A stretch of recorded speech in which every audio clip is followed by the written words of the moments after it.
ಇಲ್ಲಿ ನೆಲ ತಿಸ್ಕೊಂಡು ಆಲ್ಮೋಸ್ಟ್ ಒಂದು 20 ಡೇಸ್ ನನ್ನನ್ನು ಅವ್ರ ಜೊತೆ ಬಿಟ್ಟಿದ್ರು ಪಳಗಕ್ಕೆ ಬಿಸಿಲಲ್ಲಿ. ಆಮೇಲೆ ತುಂಬಾ ಟ್ಯಾನ್ ಆಗಬೇಕು ಅಂತ ಹೇಳಿದ್ರು. ನಾನು ತುಂಬಾ ಫೇರ್ ಆಗ್ಬಿಟ್ಟಿದ್ದೆ, ಫೇರ್ ಇದ್ದೆ. ಸ್ಥಿತಿಗೆ ಮೊದಲು ನಾನು ಸೀರಿಯಲ್ ಮಾಡಿದ್ದೆ ಒಂದು ಗಿರ್ಜಾ ಲೋಕೇಶ್ ಅವ್ರ ಜೊತೆ. ಫಸ್ಟ್ ಆ ಹುಡುಗಿ ಯಾರು ಅಂತ ಕೇಳಿದ್ದಾರೆ. ಅವಳು ಬಂದು ನನಗೆ ಕೇಳಿದ್ಲು, ನಿನ್ನ ಆಡಿಷನ್ ಪರ್ ಡೇ 2000 ರೂಪೀಸ್ ಇತ್ತು. Per day 2000.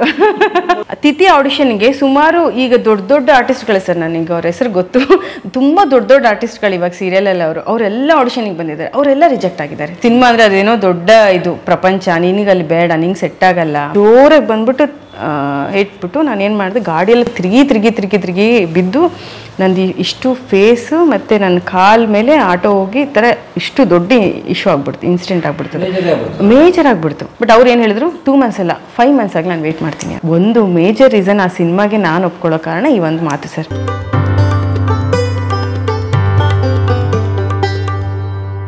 ಹತ್ತು ವರ್ಷ ಆದ್ರೂ ನನಗೆ ಇದುವರೆಗೂ ತಿಥಿ ಸಿನಿಮಾಯಿಂದನೇ ನನ್ನನ್ನು ಇದು ಮಾಡ್ತಾರೆ, ಕಣ್ಣಿಡಿತಾರೆ ಅಂತ ಹೇಳಿದಾಗ it's a proud moment sir. ಒಂದು ಏನು ಹೇಳ್ತಲ್ಲ, 100 ಸಿನಿಮಾ ಎಂತೆಂಥದ್ದು ಮಾಡೋದಕ್ಕಿಂತ ಒಂದು ಸಿನಿಮಾ, ಒಳ್ಳೆ ಸಿನಿಮಾ ಮಾಡಿದ್ದು ಒಂದು ಪ್ರೌಡ್ ಫೀಲ್ ನನಗಿದೆ.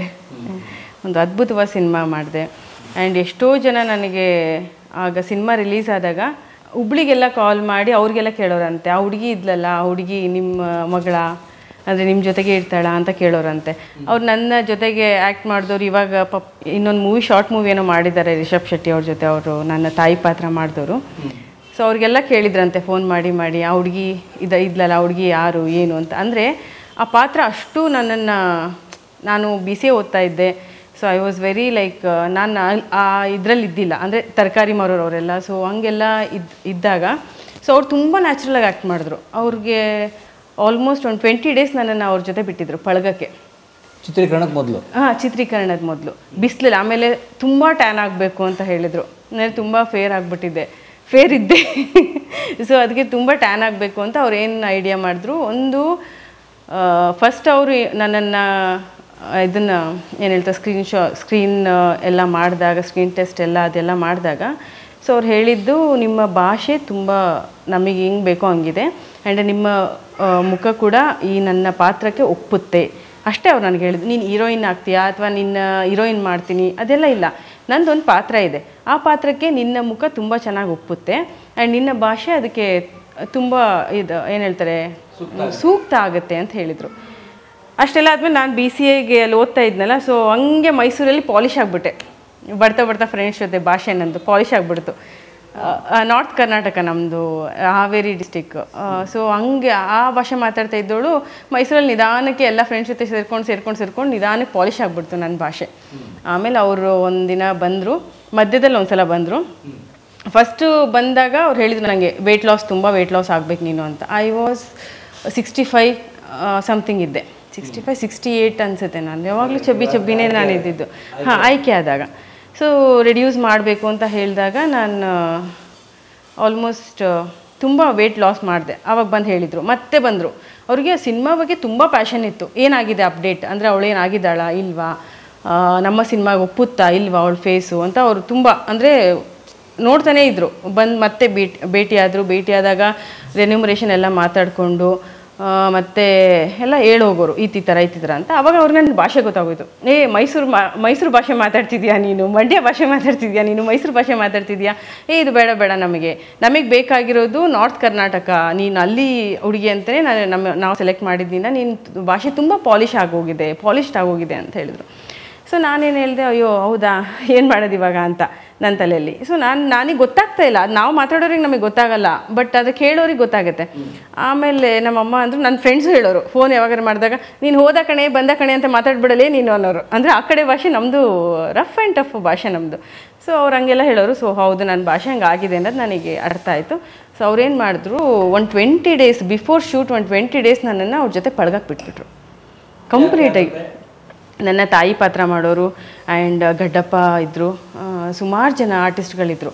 ಸೊ ಅವ್ರ ಜೊತೆಗೆಲ್ಲ ನನ್ನನ್ನು ಪಳಗಕ್ಕೆ ಬಿಟ್ಟರು. ಅವ್ರನ್ನ ಅಲ್ಲಿ ಕರ್ಕೊಂಬಂದು 20 ಡೇಸ್ ಇಟ್ಕೊಂಡ್ರು. ಬಿಕಾಸ್ ಅವ್ರ ಶೂಟಿಂಗ್ ನಡೀತಾಯಿತ್ತು, ಅವ್ರದ್ದು ಶೂಟಿಂಗ್ ಎಲ್ಲ ನಡೀತಾಯಿತ್ತು. ಸೊ ಅವ್ರ ಜೊತೆ ನನಗೆ ಇರೋದಕ್ಕೆ ಬಿಟ್ಟರು. ಸೊ ಹಾಗೆ ಮತ್ತೆ ಟ್ಯಾನ್ ಆಗಿ ಮತ್ತೆ ಆ ಪಾತ್ರಕ್ಕೆ ಹೊಂದ್ಕೊಂಡು, ಸೊ ಈ ಥರ ಎಲ್ಲ ಸ್ಟ್ರಗಲ್ ಇತ್ತು. ಒಂದು 20 ಡೇಸ್ ಆಲ್ಮೋಸ್ಟ್ ನಾನು ಬರೀ ಬಿಸಿಲಲ್ಲೇ ಇರ್ತಿದ್ದೆ. ಮಾರ್ನಿಂಗ್ ಕರ್ಕೊಂಡು ಹೋಗೋರು, ಮಾರ್ನಿಂಗ್ ಕರ್ಕೊಂಡೋಗಿ ಹತ್ತತ್ರ 7:30 ಬರ್ತಿದ್ವಿ ನಾವು. ಅಷ್ಟು ಮಂಡ್ಯ ಬಿಸಿಲು ಅಲ್ಲೆಲ್ಲ. ಸೊ ಹಾಂ, ಬೈಲಲ್ಲಿ ಕುರಿ ಸಾಕ್ಕೊಂಡು ಅದು ಮಾಡಿಕೊಂಡು ಅವ್ರ ಜೊತೆ ಇದ್ಕೊಂಡು ನಾನು ಹಂಗೆ ಇದ್ಬಿಟ್ಟಿದ್ದೆ ಅವ್ರ ಜೊತೆ. ಸೊ ಎಲ್ಲರೂ ಅವಾಗ ಹೆಂಗೆ ಹೇಳೋರು ಅಂದರೆ ಅವ್ರ ಮಗಳೇ ನಾನು, ನನ್ನ ತಾಯಿ ಏನು ಮಾಡಿದ್ರಲ್ಲ ಪಾತ್ರ, ಅವ್ರ ಮಗಳೇ ನಾನು ಅಂತಲೇ ಇದು ಮಾಡಿದರು. ಮತ್ತು ನಾನು ಇನ್ಸ್ಟಾಗ್ರಾಮ್ ಫೇಸ್ಬುಕ್ಕಲ್ಲೆಲ್ಲ ನೋಡಿಬಿಟ್ಟು ಇಲ್ಲ ಈ ಹುಡುಗಿ ಓದ್ತಾ ಇದೆ ಮೈಸೂರಲ್ಲಿ ಅಂತ. ಆವಾಗ ನಂದು ತುಂಬ ಇಂಟರ್ವ್ಯೂಸ್ ಬಂತು, ಎಲ್ಲ ಚಾನಲಲ್ಲಿ ತುಂಬ ಇಂಟರ್ವ್ಯೂಸ್ ಬಂತು. ಸೊ ಆವಾಗ ಈ ಹುಡುಗಿ ಆ ಕಡೆಯವಳಲ್ಲ, ಸೊ ಓದ್ತಾ ಇರೋ ಹುಡುಗಿ ಇದು ಅಂತ. ಆವಾಗ ಏನು ಅಂದ್ಕೊಂಡಿದ್ರು, ಅಲ್ಲಿನೋಳೆ ನಾನು ಅಂದ್ಕೊಂಡ್ಬಿಟ್ಟಿದ್ರು.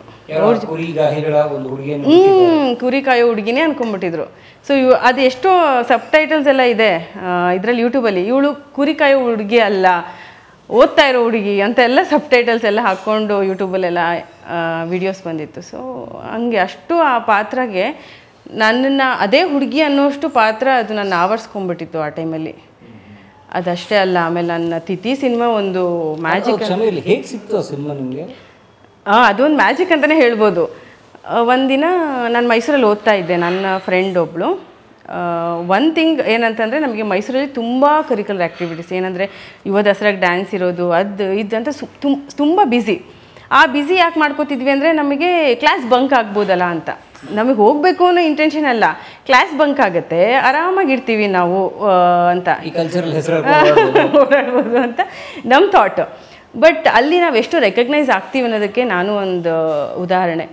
ಅಲ್ಲಿ ಸುಮಾರು ಜನ ನನಗೆ ಅಲ್ಲಿ ನೋಡಿ ಡ್ಯಾನ್ಸಲ್ಲೆಲ್ಲ ನೋಡಿಬಿಟ್ಟು ಫ್ರೆಶ್ ಫೇಸ್ ಆ ಹುಡುಗಿ, ಆಮೇಲೆ ಮೈಸೂರಲ್ಲಿ ಫ್ರೆಶ್ ಫೇಸ್ ಅಂತ ಆಯಿತು. ಸೊ ಅವಾಗೆಲ್ಲ ಅವರು ಕಾಲ್ ಮಾಡಿ, ಸೊ ಈ ಥರ ಒಂದು ಸೀರಿಯಲ್ ಬರ್ತಿದೆ, ಈ ಥರ ಒಂದು ಸೀರಿಯಲ್ ಮಾಡ್ತಿದ್ವಿ ಬನ್ನಿ ಅಂತೆಲ್ಲ ಆಡಿಷನ್ಸ್ಗೆಲ್ಲ ಕರೆದಿದ್ರು ಆ ಟೈಮಲ್ಲಿ. ತಿಥಿಗೆ ಮೊದಲು ನಾನು ಸೀರಿಯಲ್ ಮಾಡಿದ್ದೆ ಒಂದು, ಗಿರ್ಜಾ ಲೋಕೇಶ್ ಅವ್ರ ಜೊತೆ ಫಸ್ಟು ನಾನು ಮಾಡಿದ್ದು. ನನಗೆ ಒಬ್ಬ ಆರ್ಟಿಸ್ಟ್ ಅನ್ನೋದು, ನನಗೆ ಒಂದು ಸಿನಿಮಾ ರಂಗದಲ್ಲಿ ಅಷ್ಟು ಮೇರು ನಟರ ಜೊತೆ ನಾನು ನಿಂತಿದ್ದು ಅಂದರೆ ಗಿರ್ಜಮ್ಮವ್ರ ಜೊತೆ. ಅದು ನಾನು ಮರೆಯೋಕ್ಕಾಗಲ್ಲ. ಅದು ನಾನು ಬಜೆಟ್ ಆಫೀಸಲ್ಲಿ ಮೆನ್ಷನ್ ಮಾಡಬೇಕು ಅಂತ ಮರ್ತೋಗ್ಬಿಟ್ಟೆ ನಾನು. ಗಿರ್ಜಮ್ಮವ್ರ ಜೊತೆನೇ ಫಸ್ಟು ನಂದು ಸ್ಕ್ರೀನ್ ಶೇರ್ ಆಗಿದ್ದು. ಯಾವ ಸೀರಿಯಲ್ ಗೊತ್ತಾ? ಆ ಸೀರಿಯಲ್ ನೇಮ್ ನನಗೆ ಗೊತ್ತಿಲ್ಲ. ಒಂದು 2-3 ಡೇಸ್ ಶೂಟ್ ಆಯಿತು ಅಷ್ಟೇ ಅದು. ಆಮೇಲೆ ಅದು production issue, something producer issue ಅಂತ ಅಂದ್ಬಿಟ್ಟು ಸ್ಟಾಪ್ ಮಾಡಿದರು. ಸೊ ಗಿರ್ಜಮ್ಮ ಅವ್ರ ಜೊತೆ ನಾನು ಫಸ್ಟ್ ಆ್ಯಕ್ಟ್ ಮಾಡಿದ್ದು. ಅವರು ನೋಡಿಬಿಟ್ಟು ನನಗೆ ದಂಗಾಗೋದೆ ನಾನು, ಅವ್ರ ಸರಳತೆ, ಅವ್ರದ್ದು ಇಷ್ಟು ಅವ್ರು ನೋಡಿ. ಸೊ ಆರ್ಟಿಸ್ಟ್ ಅಂದರೆ ಇವರಪ್ಪ ಅನಿಸ್ಬಿಟ್ಟಿತ್ತು ನನಗೆ. ಅಂಥ ಆರ್ಟಿಸ್ಟ್ನ ನಾನು ನೋಡೋಕ್ಕಾಗಿಲ್ಲ ಇದುವರೆಗೂ, ಅಷ್ಟು ಹಿರಿ ನಟರನ್ನ. ಸೊ ತುಂಬ ಖುಷಿ ಆಗುತ್ತೆ ಅವ್ರು ನೋಡಿದ್ರೆ. ಇದು ಇಂಟರ್ವ್ಯೂಗೆ ಅಂತ ಹೇಳ್ತಾ ಇಲ್ಲ, ಅವ್ರು ತುಂಬ ನನಗೆ ತುಂಬ ಇಷ್ಟ ಆದರು ಸರ್. ಗಿರ್ಜಮ್ಮ ಅದೇನೋ ಗೊತ್ತಿಲ್ಲ, ತುಂಬ ಇಷ್ಟ ಆದರು ನನಗೆ ಆ ವ್ಯಕ್ತಿತ್ವ. ಎಷ್ಟು ಸರಳ ಅಂತೀರ ಅವರು. ಸೊ ಅವ್ರ ಮಗ ಕೂಡ ಹಾಗೆ ಇದ್ದಾರೆ.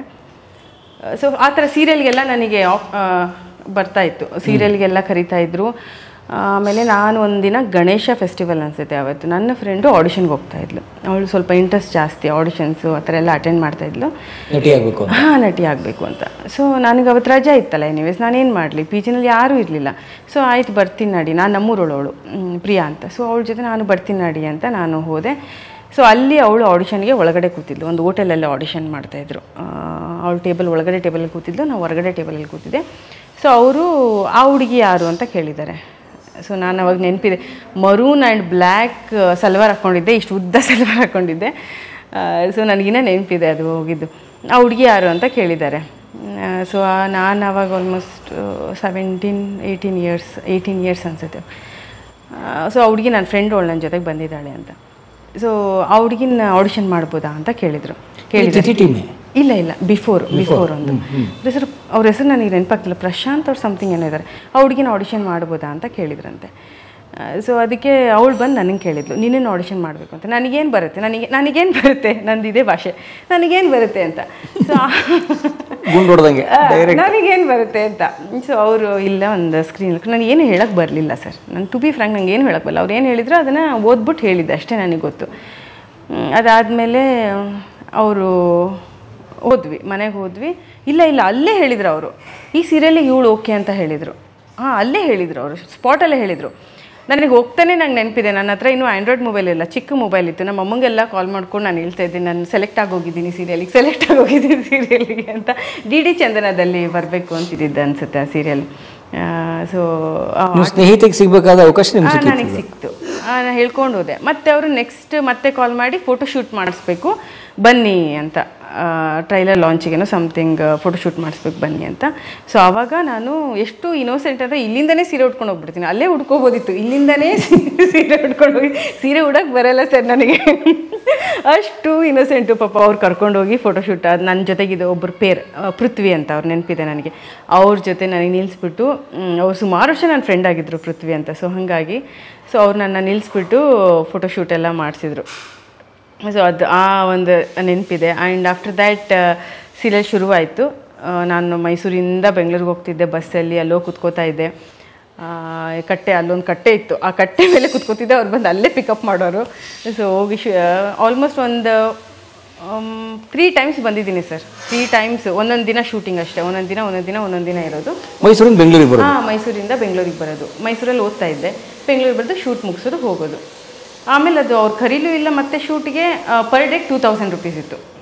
ಪರ್ ಡೇ 2000 ಮೊದಲ ಸಂಭಾವನೆ ಪರ್ ಡೇ 2000 ಇತ್ತು. ನಾನೇನು ಅನ್ಕೋತಿದ್ದೆ, ಹೋಗೋಕ್ಕೆ ಬರೋಕ್ಕೆ ನಂಗೆ 1000 ರೂಪಾಯಿ ಖರ್ಚಾಗ್ತಾ ಇದೆ, ಇನ್ನೊಂದು 1000 ರೂಪಾಯಿ ಅಷ್ಟೇ, ದಟ್ಸ್ ಓಕೆ ಅಂತ ಹೋಗ್ತಾ ಇದ್ದೆ. ಬಟ್ ತುಂಬ ಪೇಷನ್ಸ್ ಇತ್ತು, ಯಾಕಂದರೆ ಕಾಲೇಜ್ ಬಿಡಬೇಕಿತ್ತು, ನಂದು ಸ್ಯಾಕ್ರಿಫೈಸ್ ಇತ್ತು, ಕಾಲೇಜ್ ಬಿಡಬೇಕಿತ್ತು. ಆ್ಯಂಡ್ ಅಲ್ಲಿಂದ ಈಗ ಒಬ್ಬಳೇ ಟ್ರಾವೆಲ್ ನನಗೆ ಅಭ್ಯಾಸ ಇರಲಿಲ್ಲ ಸರ್. ಬೆಂಗಳೂರು ಅಂದರೆ ನಂಗೆ ತುಂಬ ವಸ್ತು, ಬೆಂಗಳೂರು ಸಿಟಿ ಅನ್ನೋದು ನನಗೆ ಈ ಏರಿಯಾಯಿಂದ ಈ ಏರಿಯಾ ಗೊತ್ತಿರಲಿಲ್ಲ. ನಾನು ಇಲ್ಲಿ ಯಾವಾಗ MCAಗೆ ಜಾಯ್ನ್ ಆದ್ನೋ ಆವಾಗ ನನಗೆ ಬೆಂಗಳೂರು ಪರಿಚಯ ಆಗಿದ್ದು ಅಂದರೂ ಸುಳ್ಳಾಗುತ್ತೆ. ಯಾಕೆಂದರೆ MCA ಮಾಡೋಕ್ಕೆ ನಾಗರಬಾವಿ ಬಿಟ್ಟರೆ ಬೇರೆ ಜಾಗನೇ ಹೋಗಿದ್ದಿಲ್ಲ. ಕೆಲಸಕ್ಕೆ ಯಾವಾಗ ಶುರು ಮಾಡಿದ್ನ ಹುಡುಕೋಕ್ಕೆ, ಆವಾಗ ನನಗೆ ಬೆಂಗಳೂರು ಪರಿಚಯ ಆಗಿದ್ದು. ಬಸ್ಸಲ್ಲಿ ಅಡ್ಡಾಡಿದ್ದೀನಿ ಬೆಂಗಳೂರಲ್ಲಿ ಬಸ್ ಇದು ಕೆಲಸ ಹುಡ್ಕೋಕ್ಕೆ ಶುರು ಮಾಡಿದ್ಮೇಲೆ. ಅಲ್ಲಿವರೆಗೂ ನಮ್ಮಮ್ಮ ಗಾಡಿ ಕೊಡಿಸಿದ್ರು ಓದಬೇಕಾದ್ರೆ. ಅಲ್ಲಿ ಹಾಸ್ಟೆಲ್ಲು, ಅಲ್ಲಿ PG, ಅಲ್ಲೇ ಕಾಲೇಜು, ಅಲ್ಲೆಲ್ಲೇ ಸುತ್ತರಿತಿದ್ದೆ. 2 ಕಿಲೋಮೀಟರ್ ರೇಡಿಯಸ್ಸಲ್ಲಿ. ಅಷ್ಟೇ. ಆಮೇಲೆ ಫ್ರೆಂಡ್ಸ್ ಜೊತೆ ಎಲ್ಲರೂ ಕರ್ಕೊಂಡೋದ್ರೆ ಫ್ರೆಂಡ್ಸ್ ಹಿಂದೆ ಬಾಲ, ಅಂದರೆ ನಾನೇ ಓಡಿಸ್ತಾ ಇದ್ದೆ ಗಾಡಿನ, ಬಟ್ ಅವ್ರ ಮುಂದೆ ಒಂದು ಗಾಡೀಲಿ ಹೋದರೆ ನಾನು ಅವ್ರ ಹಿಂದೆ ಹೋಗ್ತಿದ್ದೆ. ಅಷ್ಟೇ ನಂಗೆ ಗೊತ್ತಿದ್ದು. ಗೂಗಲ್ ಮ್ಯಾಪ್ ನಂಗೆ ಏನು ಗೊತ್ತಿಲ್ಲ. ಒಂದು ಒಳ್ಳೆ ಫ್ರೆಂಡ್ಶಿಪ್ ಅಂತೂ ಇತ್ತು. ಎಲ್ಲೋದು ನಂಗೆ ಹಾಸ್ಟೆಲ್ಲೂ ಅಷ್ಟೇ, PGಲೂ ಅಷ್ಟೇ. ಅಳೋರು, ನಾನು ಬಿಡ್ತೀನಿ PG ಹಾಸ್ಟೆಲ್ ಬಿಡ್ತೀನಿ ಅಂದರೆ ನಮ್ಮಮ್ಮ ಅವ್ರನ್ನ ಸಮಾಧಾನ ಮಾಡೋಕ್ಕೆ ನಮ್ಮಮ್ಮ ಬರೋರು. ಅಷ್ಟು ಹಂಗೆ ಫ್ರೆಂಡ್ಶಿಪ್ ನನಗೆ, ತುಂಬ ಒಳ್ಳೆ ಫ್ರೆಂಡ್ಸು. ಹಂಗೆ ಕತೆ ನಂದು. ಬೆಂಗಳೂರಿಗೆ ತುಂಬ ಕಷ್ಟ ಆಯಿತು ನನಗೆ. ಟ್ರಾವೆಲ್ ಮಾಡ್ಕೊಂಬಂದಿದ್ದು 3 ಡೇಸ್ ಮಾಡಿದೆ. ಆಮೇಲಿಂದ ಅವರು ಸುದ್ದಿನೇ ಇಲ್ಲ. ನಾವು ಫೋನ್ ಮಾಡಿದ್ರು ಪಿಕ್ ಮಾಡಲಿಲ್ಲ.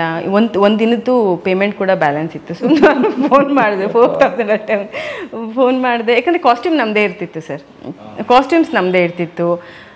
1-2 ದಿನ ಶೂಟಿಂಗ್ ಆಯಿತು. 3ನೇ ದಿನದ್ದು ಅವರು ಪೇಮೆಂಟ್ ಕೊಡಲೇ ಇಲ್ಲ, ವಾಪಸ್ ಹೋದ್ವಿ ಅಷ್ಟೇ. ಅದು ಆಮೇಲೆ ಕಾಲೇ ಮಾಡಲಿಲ್ಲ. ಆಮೇಲಿಂದ ಅವರಿಂದನೇ ನನಗೆ ಸಿನಿಮಾ ಸಿಕ್ಕಿದ್ದು. ಅವರು ಹೇಳಿದರು ಒಂದು ಆಡಿಷನ್ ನಡೀತಾ ಇದೆ ಬನ್ನಿ ಅಂತ. ತಿಥಿ ಆಡಿಷನ್ಗೆ ಸುಮಾರು ಈಗ ದೊಡ್ಡ ಆರ್ಟಿಸ್ಟ್ಗಳೇ ಸರ್, ನನಗೆ ಅವ್ರ ಹೆಸರು ಗೊತ್ತು, ತುಂಬ ದೊಡ್ಡ ಆರ್ಟಿಸ್ಟ್ಗಳು ಇವಾಗ ಸೀರಿಯಲಲ್ಲಿ ಅವರೆಲ್ಲ ಆಡಿಷನಿಗೆ ಬಂದಿದ್ದಾರೆ. ಅವರೆಲ್ಲ ರಿಜೆಕ್ಟ್ ಆಗಿದ್ದಾರೆ ತಿಥಿ ಆಡಿಷನಿಗೆ. ತುಂಬ ಈಗ ಸೀರಿಯಲಲ್ಲಿ ಅವರು ತುಂಬ ಒಳ್ಳೆ ಸ್ಥಾನದಲ್ಲಿದ್ದಾರೆ. ಆಗ ಅವರು ಅಲ್ಲೆಲ್ಲ ಆಡಿಷನಿಗೆ ಬಂದರೆ ಅವರೆಲ್ಲ ರಿಜೆಕ್ಟ್ ಆಗಿ ನಾನು ಅಲ್ಲಿ ಆಯ್ಕೆ ಆಗಿದ್ದು. ಸೊ ನನಗದೊಂದು ಖುಷಿ ಇದೆ. ಅಲ್ಲಿ ಆಯ್ಕೆ ಆದ ಆಡಿಷನ್ ಯಾವುದೋ ಒಂದು ಸ್ಕೂಲ್ ಥರ ಇತ್ತು ಸರ್, ಅದು ಒಂದು ಇನ್ಸ್ಟಿಟ್ಯೂಟ್ ಥರ ಇತ್ತು. ಅಲ್ಲಿ ಮೇಲೆ ಕರ್ಕೊಂಡೋಗಿ ರಾಮರೆಡ್ಡಿ ಸರ್ ಇದ್ದರು, ಹಿರೇಗೌಡ ಸರ್ ಇದ್ದರು. ಅವರು ಒಂದು ಸಣ್ಣ ಕ್ಯಾಮ್ರಾ ಇಟ್ಕೊಂಡು ನಾವು ಹೆಂಗೆ ಮಾತಾಡ್ತೀವಿ, ನನ್ನ ಟೋನ್ ಹೆಂಗೆ ಕಾಣುತ್ತೆ ಕ್ಯಾಮ್ರಾಗೆ, ಮತ್ತು ಸ್ಕಿನ್ ಟೋನು ಅದೆಲ್ಲ ನೋಡಿಕೊಂಡ್ರು ಅಷ್ಟೇ. ಅವರು ಇದ್ದಿದ್ದು ಡೈಲಾಗ್ ಹೆಂಗೆ ಹೇಳ್ತೀನಿ ಅಂತ ಬೇಕಾಗಿಲ್ಲ, ಅವ್ರು ನಾನು ತೆಗಿಸ್ತೀನಿ ಹೆಂಗಾದ್ರೂ ಇವಳ ಕೈಯಿಂದ ಅನ್ನೋದು ಅವ್ರಿಗೊಂದು ಕಾನ್ಫಿಡೆನ್ಸ್ ಇತ್ತು. ಅಂದರೆ ಅವರಿಗೆ ನಾನು ಇವ್ರ ಕೈಯಿಂದ ಮಾಡಿಸ್ತೀನಿ ಅನ್ನೋದಿತ್ತು. ವರ್ಸಲಿಟಿ ಅಂದರೆ ನಮ್ಮದು ಇದು ಇತ್ತಲ್ಲ ಸರ್, ಭಾಷೆ ಬಗ್ಗೆ ಅವ್ರು ತುಂಬ ಒತ್ತಡ ಕೊಟ್ಟಿದ್ದು ಭಾಷೆ ಬಗ್ಗೆ. ನನ್ನ ಭಾಷೆ ನಾರ್ತ್ ಕರ್ನಾಟಕ ಭಾಷೆ ಇತ್ತು ಪಕ್ಕ. ಅದೇ ಇನ್ನು ಹೊಸದಾಗಿ ಬಂದಿದ್ದೆ ನಾನು ಮೈಸೂರಿಗೆ. ಸೊ ಪಕ್ಕ ಹಂಗೆ ಮಾತಾಡ್ತಾ ಇದ್ದೆ. ಹಾವೇರಿ ಇನ್ ಮೈಸೂರು. ಅವಳು ಬಂದಿದ್ಲು ಆಡಿಷನ್ಗೆ, ನನ್ನ ಫ್ರೆಂಡ್. ನಾನು ಅವಳು ಮಾತಾಡೋದೆಲ್ಲ ಕೇಳಿಸ್ಕೊಂಡ್ರು ಅವರು. ಅಂದರೆ ನನ್ನ ಫ್ರೆಂಡು ಬಂದಿದ್ಲು, ನಾನು ಹೋಗಿದ್ವಿ ಆಡಿಷನ್ಗೆ. ಸೊ ನಾವಿಬ್ಬರು ಮಾತಾಡೋದೆಲ್ಲ ಕೇಳಿಸ್ಕೊಂಡು ಸೊ ಅವರು ಕ್ಯಾಮ್ರಾ ಹಿಂದೆ ನಾವೇನು ಮಾಡಿದ್ವಿ ಅನ್ನೋದನ್ನು ನೋಡಿಬಿಟ್ಟು ನಮ್ಮನ್ನು ಸೆಲೆಕ್ಟ್ ಮಾಡಿದರು.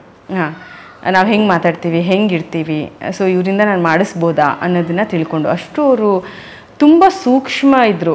ಹಿರೇಗೌಡ ಸರ್ ಆಗಲಿ, ರಾಮರೆಡ್ಡಿ ಸರ್ ಆಗಲಿ, ಅವರಿಂದ ನಾವು ಈ ಪಾತ್ರ ತೆಗಿಸ್ತೀವಿ, ಅವರಿಂದ ನಾವು ಆ್ಯಕ್ಟ್ ಮಾಡಿಸ್ತೀವಿ ಅನ್ನೋದಿತ್ತು. ಯಾಕೆ ಗೊತ್ತಾ, ಅವರು ಕರ್ಕೊಂಬಂದರು ಎಲ್ಲರೂ ನಾನ್ ಆರ್ಟಿಸ್ಟ್ಗಳೇ ಸರ್, ಯಾರೂ ಆರ್ಟಿಸ್ಟ್ಗಳಲ್ಲ. ಅವರಿಂದ ಅವ್ರು ತೆಗ್ಸಿದ್ದಾರೆ ಅಂದರೆ ಅವ್ರು ಎಷ್ಟು ನ್ಯಾಚುರಲಾಗಿ ಆ್ಯಕ್ಟ್ ಮಾಡಿಸಿದ್ದಾರೆ ಅಂದರೆ, ಅವರು ಆ್ಯಕ್ಟಿಂಗೇ ಬೇಡ ಆಗಿತ್ತು ಅವ್ರಿಗೆ. ಫಸ್ಟ್ ಥಿಂಗ್ ಆ್ಯಕ್ಟಿಂಗ್ ಬೇಡ ನನಗೆ, ನ್ಯಾಚುರಲ್ ಬೇಡ ನನಗೆ ಆ್ಯಕ್ಟಿಂಗ್ ಬೇಡ ನನಗೆ, ನೀನು ಹೆಂಗಿದೆಯಾ ಹಂಗಿರು ಗುರು ಅನ್ನೋರವರು.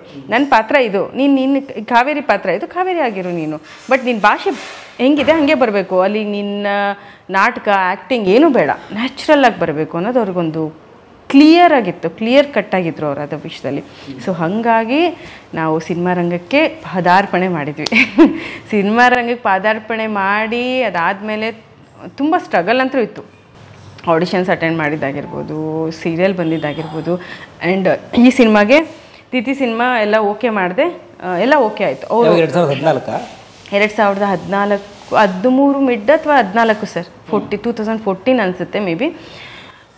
ಸಿನಿಮಾಗೆಲ್ಲ ಒಪ್ಕೊಂಡೆ. ಅದಾದಮೇಲೆ ಮತ್ತೆ ರಾಗ ಶುರುವಾಯ್ತು ನಂದು. ನಮ್ಮಮ್ಮಂಗೆ ಏನು ಬೇಕು ನಮ್ಮಮ್ಮ ಅವರೆಲ್ಲ ಬೇಕಾ ಅನ್ನೋರು. ಸಿನಿಮಾ ಅಂದರೆ ಅಲ್ಲಿನವ್ರಿಗೆ ಗೊತ್ತಲ್ಲ ಸರ್, ಸಿನಿಮಾ ಅಂದರೆ ಅದೇನೋ ದೊಡ್ಡ ಇದು ಪ್ರಪಂಚ, ನಿನಗಲ್ಲಿ ಬೇಡ, ನಿಂಗೆ ಸೆಟ್ ಆಗಲ್ಲ, ಬೇಡ ಅನ್ನೋದು ಅವ್ರ ತಲೆಯಲ್ಲಿ. ಬೇರೆ ಏನೂ ಅಲ್ಲ, ನಮ್ಮಮ್ಮ ಅಷ್ಟು ಇದು ಅಲ್ಲ. ಬಟ್ ಬೇಡಪ್ಪ, ಯಾಕೆ ಬೇಕು, ನಾವು ಮಧ್ಯಮ ಕುಟುಂಬದವರು, ಯಾಕೆ ಬೇಕಪ್ಪ ನಮಗೆಲ್ಲ, ತಂದೆ ಇಲ್ಲದ ಮಗಳು ನೀನು, ಎದಕ್ಕೆ ಬೇಕು ನಿನಗಿದೆಲ್ಲ, ಬೇಡ ನಾನು ಫೇಸ್ ಮಾಡ್ತೀನಿ ಅಂತ ಧೈರ್ಯ ಇತ್ತು. ಬಟ್ ಬೇಕಾ ಅಂತ ಅಂದರೆ ಎಜುಕೇಷನ್ ಇತ್ತು, ಎಲ್ಲನೂ ಹಾಳು ಮಾಡ್ಕೋತೀಯಾ, ಮತ್ತು ಈ ಗುಂಗಿಗೆ ಹೋದರೆ ಈ ಗುಂಗನ್ನ ಬಿಟ್ಬಿಡ್ತೀಯಾ ಅನ್ನೋದು. ಅವ್ರು ತುಂಬ ಕಷ್ಟಪಟ್ಟಿದ್ರು. ನನ್ನ ಮಗಳಿಗೆ ಏನಾದರೂ ಎಜುಕೇಷನ್ ಮಾತ್ರ ಕಂಪ್ಲೀಟ್ ಮಾಡಲೇಬೇಕು ಅನ್ನೋ ಕ್ಲಾರಿಟಿ ಅವ್ರಿಗೆ ತುಂಬ ಇತ್ತು ನಮ್ಮಮ್ಮಂಗೆ. ಸೊ ಆ ವಿಷಯಕ್ಕೆ ತುಂಬ ಕಷ್ಟ ಆಯಿತು ಆ ಟೈಮಲ್ಲಿ. ಆಮೇಲೆ ಒಪ್ಕೊಂಡೆಲ್ಲ ಬಂದೆ. ಆಮೇಲೆ ಮತ್ತೆ ರಾಗ ತೆಗೆದೆ. ಆಮೇಲೆ ಮತ್ತೆ ಅವರು ಕನ್ವಿನ್ಸ್ ಮಾಡಿದ್ರು. ಇವನ್ ನನಗೂ ನಮ್ಮ ಅಮ್ಮಗೆ ಇಬ್ಬರು ಕನ್ವಿನ್ಸ್ ಮಾಡಿದ್ರು ಅನಿಸುತ್ತೆ. ಕನ್ವಿನ್ಸ್ ಮಾಡಿದ್ರು, ಚೆನ್ನಾಗಿ ಒಪ್ಕೊಂಡ್ರು. ಹಿರೇಗೌಡ ಸರ್, ಇಲ್ಲ ಮಾಡ್ಬೋದು, ಏನಿಲ್ಲಮ್ಮ, ಹಿಂಗಿರುತ್ತೆ ಪಾತ್ರ, ಸಣ್ಣ ಪಾತ್ರ ಚೆನ್ನಾಗಿರುತ್ತೆ, ಮಾಡಲಿ, ಯಾರು ಆರ್ಟಿಸ್ಟ್ಗಳಲ್ಲ ಮೇಲೆ, ನೀವೇನು ಎದುರುಕೊಳ್ಬೇಡಿ, ನಮಗೆ ಸಿನಿಮಾ ಟಚ್ಚೇ ಇಲ್ಲ, ಸಿನಿಮಾ ರಂಗದ ಟಚ್ಚೇ ಇಲ್ಲ ನಮಗೆ, ನಾವೊಂದು ಒಳ್ಳೆ ಕಲಾತ್ಮಕ ಸಿನಿಮಾ ಮಾಡ್ತಿದ್ದೀವಿ, ಸೊ ನಮ್ಗೆ ಯಾವ ಸಿನಿಮಾ ರಂಗದ ಟಚ್ಚೇ ಇಲ್ಲಮ್ಮ, ನೀವೇನು ತಲೆ ಕೆಡಿಸ್ಕೊಬೇಡಿ. ಆಯಿತು ಮಾಡೋಕ್ಕೆ ಒಪ್ಕೊಂಡೆ. ಆಮೇಲೆ ಬೇಟೆಲ್ಲ ರೆಡ್ಯೂಸ್ ಮಾಡಬೇಕು ಅಂತಂದರು. ಆಮೇಲೆ ನಾನು ಬೆಟ್ಟ ಹತ್ತಿ ಇಳಿತಿದ್ದೆ, ಚಾಮುಂಡಿ ಬೆಟ್ಟನ.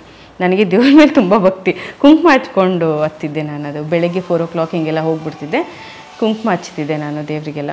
ಸೊ ಹಾಗಾಗಿ ನಾನು ವೇಟ್ ರೆಡ್ಯೂಸ್ ಮಾಡೋದು ಆಯಿತು, ಈ ಕಡೆ ದೇವ್ರದ್ದು ಆಯಿತು ಅಂದ್ಬಿಟ್ಟು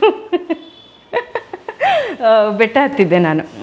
ಸೊ ಸುಮಾರು 12 kg ಏನೋ ಕಡಿಮೆ ಇದೆ ಸರ್, 12 ಅನಿಸುತ್ತೆ.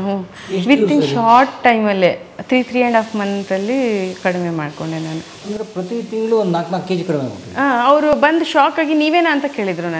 ನನಗೆ ಗೊತ್ತಾಗ್ತಿರ್ಲಿಲ್ಲ, ನಾನು ಅಷ್ಟು ಚೆನ್ನಾಗಿ ಸಣ್ಣ ಕಾಣಿಸ್ತಿದ್ದೀನಿ ಅಂತ. ಟು ಬಿ ಫ್ರ್ಯಾಂಕ್ ನಂಗೆ ಗೊತ್ತಾಗಲಿಲ್ಲ. ಅವರು ನೀವೇನಾ ಅಂತ ಕೇಳಿದರು. ಅದು ನನ್ನ ಬಾಡಿದೊಂದು ಸ್ವಲ್ಪ ಹಂಗೆ, ಸ್ವಲ್ಪ ಬೇಗ ಸಣ್ಣ ಆಗ್ತೀನಿ, ಬೇಗ ದಪ್ಪನೂ ಆಗ್ಬಿಡ್ತೀನಿ. ಸೊ ಅದೊಂದಿತ್ತು ನನಗೆ.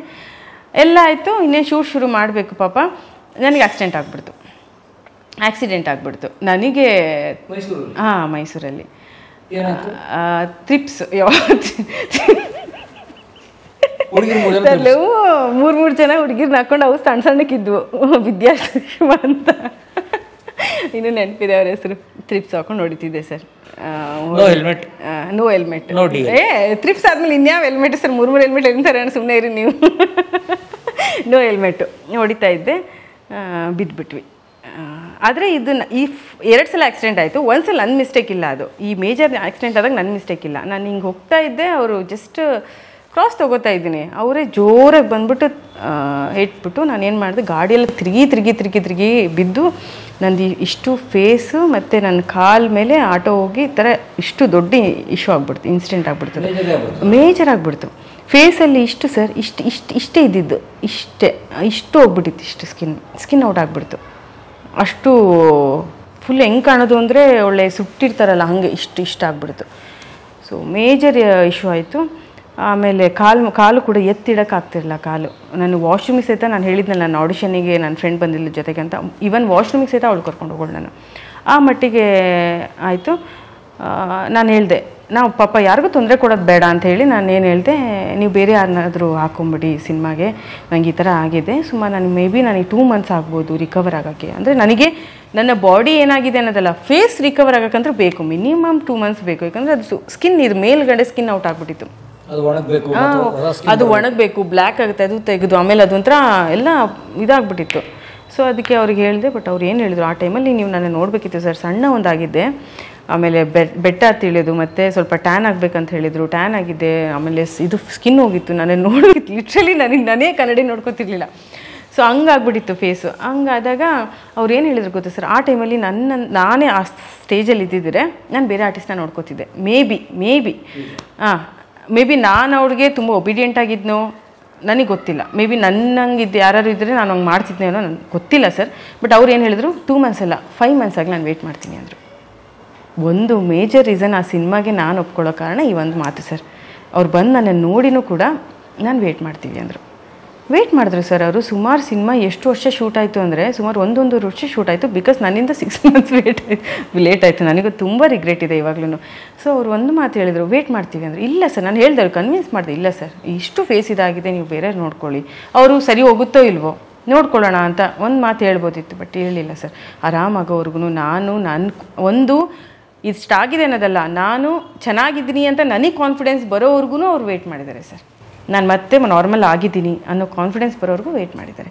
ಸೊ ಹಾಗಾಗಿ ನಾನು ನನ್ನ ಎಕ್ಸಾಮ್ಸ್ ಇದ್ದು ನಾನು ಹೋಗ್ತಿದ್ದೆ, ನನ್ನ ಕಾಲೇಜ್ ಇದ್ದರೂ ನಾನು ಹೋಗ್ತಿದ್ದೆ. ನಾನು ಓದಿಗೆ ಪ್ರಿಫರೆನ್ಸ್ ಕೊಟ್ಟರು ನಾನು ಅಲ್ಲಿ ಶೂಟಿಗೆ ಹೋಗ್ತಿದ್ದ ಕಾರಣವೇ ಮೇಜರ್ ಅದು ಒಂದು ಮಾತು ಸರ್. ಅಷ್ಟು ಒಂದು ಒಳ್ಳೆ ಟೀಮ್ ಸಿಕ್ತು ನನಗೆ. ಮೊದಲು ಎಲ್ಲರೂ ಹೇಳ್ತಾರೆ ಸಿನಿಮಾ ರಂಗಕ್ಕೆ ಎಂಟ್ರಾಗೋಕ್ಕೆ ತುಂಬಾ ಕಷ್ಟಪಡ್ತೀವಿ ನಾವು ಹಾಗೆ ಹಿಂಗೆ ಅಂತ. ಬಟ್ ನಾನು ಬೇಸಿಕ್ ಸ್ವಲ್ಪ ಆಡಿಷನ್ಸ್ ಅದು ಇದೊಂದು ಸ್ವಲ್ಪ ಓಡಾಡಿದ್ದೀನಿ. ಎಲ್ಲರಿಗೂ ಬರೋದೆ ಅದು. ಸೊ ಅದೆಲ್ಲ ಮಾಡಿದ್ದೀನಿ. ಅದು ಬಿಟ್ಟರೆ ನನಗೆ ಒಂದು ಒಳ್ಳೆ ಟೀಮಿಂದ ನನಗೆ ಸಿನಿಮಾ ರಂಗಕ್ಕೆ ಪಾದಾರ್ಪಣೆ ಆಯಿತು ಸರ್. ಅದು ಒಂದು ನನಗೆ ತುಂಬ ಖುಷಿ ಆಗುತ್ತೆ. ಆ್ಯಂಡ್ ಇವತ್ತಿನವ್ರು ಕೇಳ್ತಾರೆ, ನಿಂಗೆ ಸಿನಿಮಾದಲ್ಲಿ ಏನು ಆ ಥರ ಅಂದರೆ ಯಾರೂ ಮಿಸ್ಯೂಸ್ ಮಾಡಿಲ್ವಾ, ಆ ಥರ ಕೇಳಲ್ವಾ, ಏನು ಅದ್ರ ಬಗ್ಗೆ ಇವತ್ತಿನವರೆಗೂ ನನಗೆ ಯಾವತ್ತೂ ಬಂದಿಲ್ಲ ಸರ್. ಒಂದು ನಾನು ಸಿನಿಮಾ ರಂಗಕ್ಕೆ ಬರ್ತಿದ್ದಂಗ್ಲೇ ಅವಾರ್ಡ್ ತೊಗೊಂಡು ಅಥವಾ ನೋನ್ ಫೇಸ್ ಆದೆ ಅನ್ನೋ ಕಾರಣನೋ ಏನೋ ಗೊತ್ತಿಲ್ಲ. ಬಟ್ ಯಾವತ್ತೂ ಸಿನಿಮಾ ರಂಗದ ಬಗ್ಗೆ ನನಗೆ ಅದೊಂದು ತುಂಬ ಅಪಾರವಾದ ಪ್ರೀತಿ ಸರ್. ಅದೇನೋ ಗೊತ್ತಿಲ್ಲ. ಸಿನಿಮಾದಲ್ಲಿ ಯಾರು ನೋಡಿದ್ರೆ, ಸಿನಿಮಾದ ಬಗ್ಗೆ ಯಾರು ಮಾತಾಡಿದ್ರೆ ಅದು ಒಂಥರ ಕೇಳಬೇಕು ಅನ್ಸುತ್ತೆ. ನಾನು ಇಂಟರ್ವ್ಯೂಸ್ ಎಲ್ಲ ನಿಮ್ಮ ಇಂಟರ್ವ್ಯೂಸ್ ಅದಕ್ಕೆ ನೋಡೋದು. ನಾನು ನಿಮ್ಮ ಇಂಟರ್ವ್ಯೂಸ್ ಎಲ್ಲ ನೋಡ್ತಾ ಇರ್ತೀನಿ. ಸಿನಿಮಾದ ಬಗ್ಗೆ ಏನಾದ್ರು ಬಂತಂದರೆ ನಾನು ಬಿಡೋದೇ ಇಲ್ಲ. ಚಿಕನ್ ನೋಡ್ದಾಗಿರಲಿ ನೋಡ್ತಾನೆ ಇರ್ತೀನಿ ಕುತ್ಕೊಂಡು. ಸೊ ತುಂಬ ಇಷ್ಟ ಆಗುತ್ತೆ ನನಗೆ ಸಿನಿಮಾ ಅಂದರೆ. ಅದಕ್ಕೆ ಯಾಕಂದರೆ ಫಸ್ಟು ಏನು ಹೇಳ್ತಾರೆ, ಫಸ್ಟ್ ಏನಾಗುತ್ತಲ್ಲ ಅದು ಮನಸ್ಸಲ್ಲಿ ಹಂಗೆ ಉಳ್ಕೊಳ್ಳುತ್ತಂತೆ. ಅದು ನನಗೆ ಫಸ್ಟ್ ಬೆಸ್ಟ್ ಆಗಿದೆ. ಸೊ ಅದಕ್ಕೆ ನನಗೆ ತುಂಬ ಚೆನ್ನಾಗಿ ಖುಷಿ ಇರುತ್ತೆ ಸರ್ ಸಿನಿಮಾ ರಂಗ ಅಂದರೆ. ನಮ್ಮದು ರಾಣೆಬೆನ್ನೂರು, ಹಾವೇರಿ ಡಿಸ್ಟಿಕ್ ರಾಣೆಬೆನ್ನೂರು. ನನ್ನ ತಂದೆ ಶಿವಾನಂದಪ್ಪ, ನನ್ನ ತಾಯಿ ಗೀತಾ, ನನ್ನ ಅಣ್ಣ ತಮ್ಮ ಇದ್ದಾರೆ ವಿಕಾಸ್ ರಾಹುಲ್ ಅಂತ. ಸೊ ನಾವು ಅಲ್ಲೇ ಹುಟ್ಟು ಬೆಳೆದಿದ್ದು. ಆಫ್ಟರ್ ಮೈ 12th ನಾನು ಇಲ್ಲಿಗೆ ಜಂಪ್ ಆಗಿದ್ದು, ಮೈಸೂರಿಗೆ ಬರಬೇಕು ಅಂತ.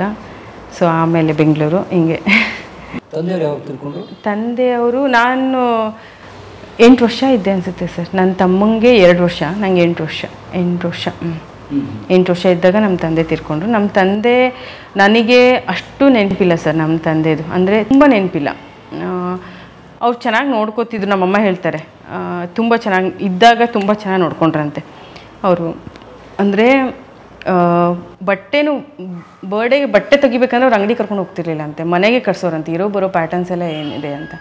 ಸೊ ಇದ್ದಾಗ ಚೆನ್ನಾಗಿ ನೋಡ್ಕೊಂಡಿದ್ದಾರೆ. ಅವ್ರ ಕೈ ಲಾಸ್ ಆಗ್ಬಿಡ್ತು. ಅಂದರೆ ಅದೇನೋ ನಮ್ಮದು ಕಾಟನ್ ಬಿಸ್ನೆಸ್ ಇತ್ತು. ಅದು ಯಾವುದೋ ಮಳೆ ಆಯ್ತಂತೆ ಆ ಒಂದು ಟೈಮಲ್ಲಿ. ರೈತರೆಲ್ಲ ಸ್ವಲ್ಪ ಕೈ ಎತ್ಬಿಟ್ರು. ಸ್ವಲ್ಪ ಆವಾಗ ಅವರಿಗೆ ಲಾಸ್ ತಡ್ಕೊಳಕ್ಕಾಗಲಿಲ್ಲ. ಸೊ ಅವ್ರಿಗೆ ಹಿಂಗೆ ಇದ್ದವರು ಹಿಂಗಾಗಕ್ಕೆ ಅವ್ರು ಇಷ್ಟಪಡಲಿಲ್ಲ. ಸೊ ಹಾಗಾಗಿ ಅವರು ತೀರ್ಕೊಂಡ್ಬಿಟ್ರು. ತಡ್ಕೊಳಕ್ಕಾಗಲಿಲ್ಲ ಅವ್ರಿಗೆ ಆ ಲಾಸ್ನ.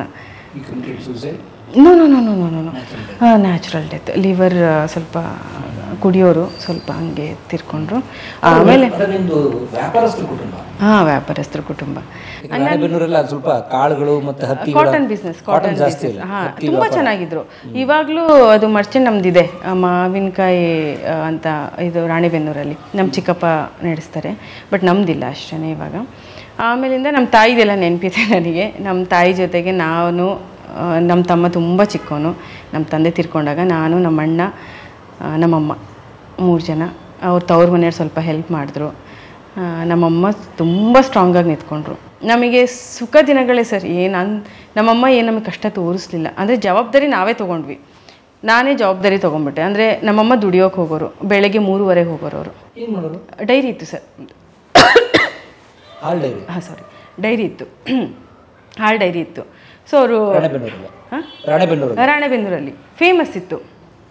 ಸೊ ಅವ್ರು ಹಾಲು ಡೈರಿ ಇತ್ತು. ಅವರು ಬೆಳಗ್ಗೆ 3:30 ಹೋಗೋರು. ಬೆಳಗ್ಗೆ 3:30 ಹೋದರೆ ರಾತ್ರಿ 12 ಗಂಟೆಗೆ ಬರೋರು ಅವರು. ಅಷ್ಟು ಹಾರ್ಡ್ ವರ್ಕಿಂಗ್ ಅವರು. ಸೊ ಅವರಲ್ಲಿದ್ದಾಗ ನಾನು ಲಿಟ್ರಲಿ ಸ್ಲೋ ಆಗಿ ತೊಗೊಂಡೆ ಜವಾಬ್ದಾರಿನ. ಅಂದರೆ ನನಗೆ 8 ವರ್ಷ. ಸೊ ನಿಧಾನಕ್ಕೆ ನಮ್ಮ ಅಜ್ಜಿ ಇದ್ದರು. ಅವರು ಸ್ವಲ್ಪ ಹಂಗಂಗೆ ಊರಿಗೆಲ್ಲ ಹೋದಾಗ ನಾನು ಹಂಗೆ ನಿಧಾನಕ್ಕೆ ಜವಾಬ್ದಾರಿ ತೊಗೊಳಕ್ಕೆ ಶುರು ಮಾಡಿ ನಾನು ಮನೆದೆಲ್ಲ ಜವಾಬ್ದಾರಿ ತೊಗೊಳ್ಳೋದು. ನಮ್ಮಮ್ಮ ಒಳ್ಳೆ ಗಂಡು ಮಗನ ಥರ ದುಡಿತಾಯಿದ್ರು. ನಾವು ಮನೆ ಜವಾಬ್ದಾರಿ ತೊಗೊಂಡು ನನ್ನ ತಮ್ಮ ನೋಡಿಕೊಂಡು ಸೊ ಹೀಗೆ ಲೈಫ್ ಸ್ಟಾರ್ಟ್ ಆಗಿತ್ತು. ಜವಾಬ್ದಾರಿ ಯಾವಾಗಲೂ ಹುಟ್ಟಿದಾಗಿಂದನೂ ಸ್ವಲ್ಪ ಜವಾಬ್ದಾರಿಯಿಂದನೇ, ಬಟ್ ಕಷ್ಟ ಆ ಥರ ಎಲ್ಲ ನಮ್ಮಮ್ಮ ಯಾವತ್ತೂ ಮಾಡಲಿಲ್ಲ ಸರ್. ಅಂದರೆ ನಮ್ಮಮ್ಮ ತುಂಬ ಕಷ್ಟಜೀವಿ. ಏನಿಲ್ಲ, ಏನಿರುತ್ತೋ ಬಿಡುತ್ತೋ, ಬಟ್ ನನ್ನ ಮಕ್ಕಳಿಗೆ ಹೊಟ್ಟೆ ತುಂಬ ಊಟ, ಮೈ ತುಂಬ ಬಟ್ಟೆ, ಎಲ್ಲ ಹಬ್ಬಕ್ಕೂ ಸರ್ ಎಂಥ ಕಾಸ್ಟ್ಲಿಯೆಸ್ಟ್ ಬಟ್ಟೆ ಇದೆ ಆ ಕಾಸ್ಟ್ಲಿಯೆಸ್ಟ್ ಬಟ್ಟೆ ನಮ್ಮ ಮನೇಲಿರೋದು ನಮ್ಮಮ್ಮ ಕೊಡಿಸೋರು. ಆಮೇಲೆ ನಾನು ಇನ್ನೂ 7th ಏನೋ ಇರಬೇಕಾದ್ರೇ ನನಗೆ ಗೋಲ್ಡ್ ಕೊಡ್ಸೋಕ್ಕೆ ಶುರು ಮಾಡಿದ್ರು ನಮ್ಮಮ್ಮ. ಅಂದರೆ ಅವ್ರಿಗೇನು ಕ್ಲಾರಿಟಿ ಇತ್ತು ಅಂದರೆ ನಾನೇನು ಮಾಡಿಲ್ಲ, ನನ್ನ ಮಗಳಿಗೆ ಅದು ಹಂಗಾಗಬಾರ್ದು. ನನಗೇನು ಆಸೆ ಇತ್ತು, ಈಗ ಅವ್ರಿಗೆ ಆಸೆ ಇತ್ತು ನನಗೆ ಇಷ್ಟೇ ಬಳೆ ಹಾಕೋಬೇಕು ನಾನು ಅನ್ನೋದಿತ್ತು ಅವ್ರಿಗೆ. ಅದಕ್ಕೆ ನನಗೆ ಬಳೆ ಕೊಡಿಸಿದ್ರು. ಅಂದರೆ ಅವ್ರಿಗೆ ಅದು ಕ್ಲಾರಿಟಿ, ನನ್ನ ಮಗಳಿಗೆ ನನಗೆ ಸಿಗದೆ ಇರೋದೆಲ್ಲ ನನ್ನ ಮಗಳಿಗೆ ಸಿಗಲಿ, ನಾನು ಕಷ್ಟಪಟ್ಟಿರೋದು ನನ್ನ ಮಗಳಿಗೆ ಒತ್ತು ಜಾಸ್ತಿ ನನಗೆ ಕೊಟ್ಟಿದ್ದವರು. ಗಂಡ್ಮಕ್ಳು ಹೆಂಗೋ ಹೋಗ್ಬಿಡ್ತಾರೆ, ಗಂಡ್ಮಕ್ಳಿಗೆ ಓದಂತ ಯಾರಿಗೇನು ಇದು ಮಾಡಿಲ್ಲ ನಮ್ಮಮ್ಮ. ಎಲ್ಲರಿಗೂ ಓದಲಿ ಅಂತ ತುಂಬ ಫೋರ್ಸ್ ಮಾಡಿದ್ದಾರೆ. ಚೆನ್ನಾಗಿ ಓದಿ ಮಾಡಿ ನಿಮ್ಮ ಲೈಫಲ್ಲಿ ಓದು ಅಂತಲ್ಲ, ನಿಮ್ಗೆ ಏನು ಇಂಟ್ರೆಸ್ಟ್ ಇದೆ ಅದಕ್ಕೆ ಹೋಗಿ ಅಂತ ಹೇಳಿದ್ದಾರೆ.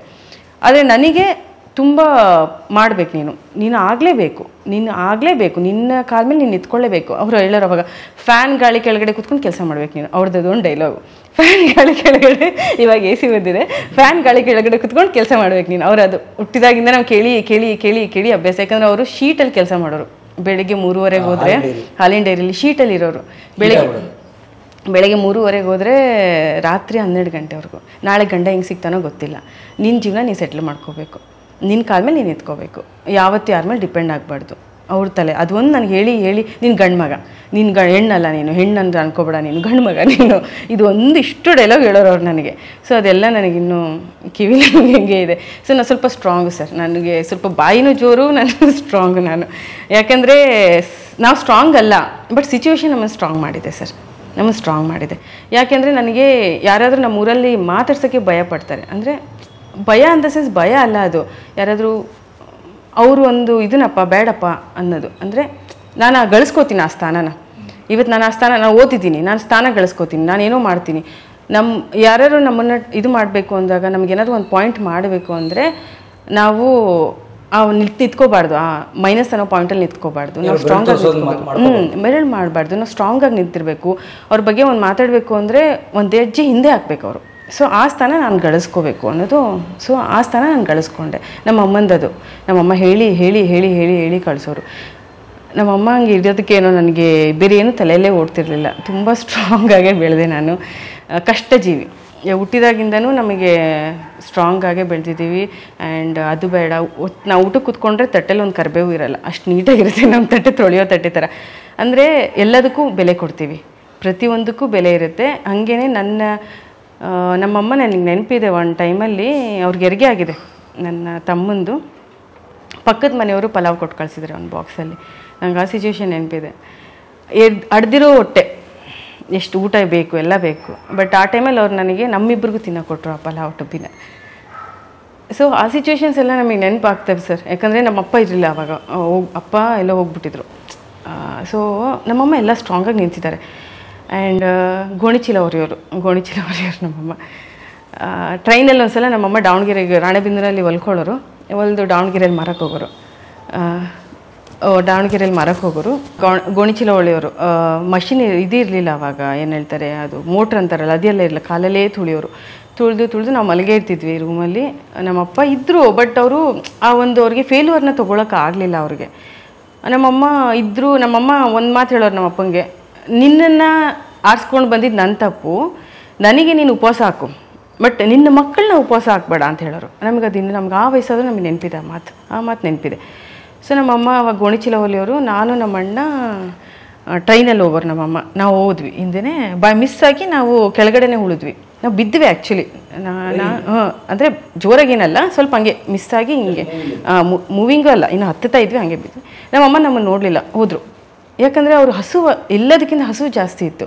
ಹಿಂಗೆ ಬಗ್ಗೆ ನೋಡಿದ್ರು, ಏನಾಗಿಲ್ವಾ, ಹಾಂ ನಾನು ಹೋಗ್ತೀನಿ, ದುಡ್ಕೊಂಬರ್ಬೇಕು, ಮಾಡಲೇಬೇಕು, ಯಾಕಂದರೆ ನಡೆಸಲೇಬೇಕು ಮನೇನ. ಸೊ ನಾವಿಬ್ಬರು ಅಲ್ಲೇ ವೇಟ್ ಮಾಡ್ಕೊಂಡು ಕೂತಿದ್ವಿ ರೈಲ್ವೆ ಸ್ಟೇಷನಲ್ಲಿ.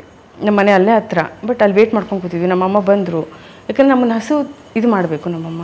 ಸೊ ದುಡಿಯೋರು ತುಂಬ ಕಷ್ಟಪಟ್ಟರು. ಆಮೇಲೆ ತವ್ರ ಮನೆಯವರು ನಮ್ಮ ಅಪ್ಪಗೆ ತುಂಬ ಮಾಡಿದರು, ತುಂಬ ನಮ್ಮ ಅಪ್ಪಾಜಿಗೆ ತುಂಬ ಅವರು ಬೆಲೆ ಕೊಡೋರು. ಅಂದರೆ ಆಗಿನ ಕಾಲ ಇತ್ತಲ್ಲ, ನೀ ಎಲ್ಲೇ ಇದ್ದರೂ ಗಂಡನ ಮನೆಯಲ್ಲೇ ಇರಬೇಕು, ಅದಕ್ಕೆ ನಮ್ಮ ಅಪ್ಪಂಗೆ ತುಂಬ ಮಾಡಿದ್ರು, ನಮ್ಮ ಅಮ್ಮಂಗೆ ಅವರು ಮಾಡಲಿಲ್ಲ. ಸೊ ಆವಾಗ ನಮ್ಮಮ್ಮ ತುಂಬ ಸ್ಟ್ರಾಂಗಾಗಿ ನಿಂತ್ಕೊಂಡ್ರು, ನನಗೀಗ ಮಾಡಿ ನೀವು, ನಾನು ಏನೋ ಮಾಡ್ತೀನಿ ಅಂತ. ಸೊ ನಮ್ಮ ತಾತ ಅವಾಗ 10,000 ರೂಪಾಯಿ ಕೊಟ್ಟರು. ಅದೇ 10,000 ರೂಪಾಯಿನ ತಂದು ನಮ್ಮಮ್ಮ ಅಂಗಡಿ ಶುರು ಮಾಡಿದ್ರು. ಕೋರ್ಟ್ ಎದುರುಗಡೆನೆ ಒಂದು ಹಾಲಿನ ಡೈರಿ ಶುರು ಮಾಡಿದ್ರು. ಅದು ಒಬ್ರು ಯಾರು ನಡೆಸ್ತಾಯಿದ್ರು, ರಾಣೆಬೆನ್ನೂರಲ್ಲೇ ಕೋರ್ಟ್ ಎದುರುಗಡೆ ನಡೆಸ್ತಾಯಿದ್ರು. ಅಲ್ಲಿ ನಡೆಸ್ತಾಯಿದ್ರು. 10,000 ಅವ್ರಿಗೆ ಕೊಟ್ಟರು. ಆಟೋದಲ್ಲಿ ನಾವು ಸಿಗಂದೂರ್ಗೆ ಹೋದ್ವಿ, ಅವ್ರದ್ದೇ ಆಟೋ ಇತ್ತು, ಸಿಗಂದೂರ್ಗೆ ಹೋದ್ವಿ, ಕೈ ಮುಗಿದ್ವಿ, ಕಾಯಿ ತೊಗೊಂಬಂದ್ವಿ, ಕಟ್ಟಿದ್ವಿ. ಅಷ್ಟೇ. ಅವ್ರಿಗೆ ಎಷ್ಟೋ ಕೊಟ್ಟರು, ಅವ್ರಿಗೆ 20,000ನೋ ಎಷ್ಟೋ ಸೇರಿಸಿ ಕೊಟ್ಟರು ನಮ್ಮಮ್ಮ. ಆ ಯಪ್ಪ ದುಡ್ಡು ಎತ್ಕೊಂಡು ಓಡೋಗ್ಬಿಟ್ಟ. ಅದೇ ದುಡ್ಡನ್ನೇ ಎಷ್ಟು ಕಷ್ಟಪಟ್ಟು ನಮ್ಮಮ್ಮ ತೊಗೊಂಬಂದಿದ್ರು. ಸೊ ಎತ್ಕೊಂಡು ಓಡೋಗ್ಬಿಟ್ಟ. ಬಟ್ ಅಂಗಡಿ ಬಿಟ್ಟ. ಸೊ ನಾವು ಅಂಗಡೀಲಿ ಏನೂ ಇರಲಿಲ್ಲ, ಅಷ್ಟು ಬೆಲೆ ಬಾಳೋವಂಥದ್ದು ಏನೂ ಇರಲಿಲ್ಲ. ಸೊ ಓದ್ಕೊಂಡು ಹೋದ. ಬಟ್ ಅಂಗಡಿ ನಮ್ಮಮ್ಮ ಅಂಗಡಿ ನಡೆಸೋಕೆ ಶುರು ಮಾಡಿದ್ರು, ಹಾಲಿನ ಅಂಗಡಿ. ಅಲ್ಲಿಂದ ನಮಗೆ ತಿರುಗಿ ನೋಡಿದ್ದೇ ಇಲ್ಲ ಸರ್, ತಿರುಗಿ ನೋಡಿದ್ದೇ ಇಲ್ಲ. ಅಲ್ಲಿಂದ ನಮಗೆ ಮುಟ್ಟಿದ್ದೆಲ್ಲ ಚಿನ್ನ. ಅಂಗಡಿ ಮಾಡಿ ಸುಮಾರು 1 ವರ್ಷನ ವಿತಿನ್ 1 ಇಯರ್ ಒಳಗಡೆ ಸೈಟ್ ತೊಗೊಂಡ್ರು. ವಿತಿನ್ 2-3 ಇಯರ್ಸ್ ಒಳಗಡೆ ಮನೆ ಕಟ್ಟಕ್ಕೆ ಹಾಕಿದ್ರು. ಆಮೇಲೆ ನಮಗೆ ಎಜುಕೇಷನ್ ಕೊಡಿಸಿದ್ರು. ನನ್ನ ತಮ್ಮ ಕ್ರಿಕೆಟಿಗೆ ಹೋಗ್ತಾನೆ, ಕ್ರಿಕೆಟು.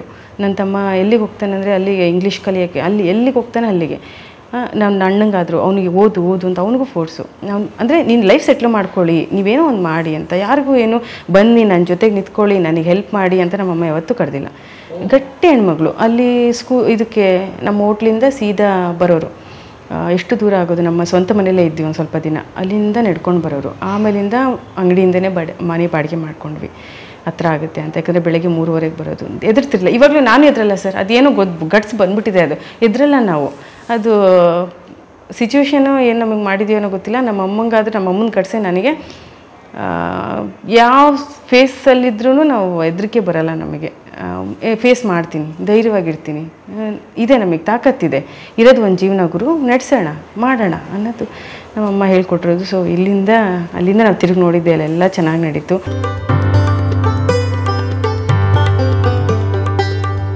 ಕಲಾ ಮಾಧ್ಯಮದ ಎಲ್ಲ ಎಪಿಸೋಡುಗಳು ನಿಮಗೆ ಸಿಗಬೇಕು ಅಂತಂದ್ರೆ ಕಲಾ ಮಾಧ್ಯಮ ಯೂಟ್ಯೂಬ್ ಚಾನೆಲ್ನ ಸಬ್ಸ್ಕ್ರೈಬ್ ಮಾಡಿ, ಬೆಲ್ ಐಕಾನ್ನ ಕ್ಲಿಕ್ ಮಾಡಿ, ತಪ್ಪದೇ ಮಾಡಿ. ಈ ವಿಡಿಯೋ ನೋಡಿದ್ದಕ್ಕೆ ನಿಮಗೆ ತುಂಬ ಧನ್ಯವಾದಗಳು.